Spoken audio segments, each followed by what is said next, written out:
and welcome to the Weekly Buff. I am Mage Viveka.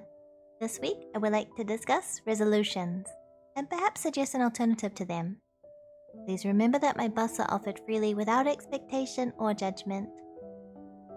We may be looking back at the year we have lived, and setting ourselves goals for the coming year. Self-reflection and aiming to strive toward goals are both wonderful things to do. Sometimes, however, I wonder if we may be thinking of change in unhelpful ways. What is a resolution? Resolve or determination to do something is important. In a movie, we might hear the music swell as our protagonist gets up, yet again, to continue the fight and deliver the final blow to evil. Yet life is not so simple, nor so finite, is it?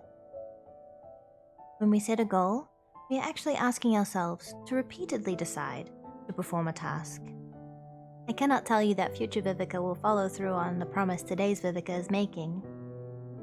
What is another way we could think about making changes in our lives? Resiliency is a measure of how effectively one recovers and navigates the adversities of life.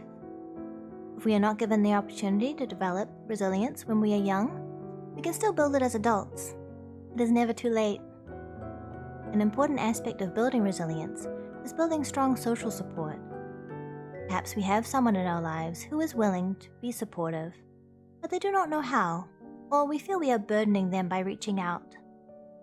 We may wish to explain to them precisely what we need, such as that when we vent about an issue, we're not asking them to solve the problem for us, but only asking them to listen and acknowledge our feelings.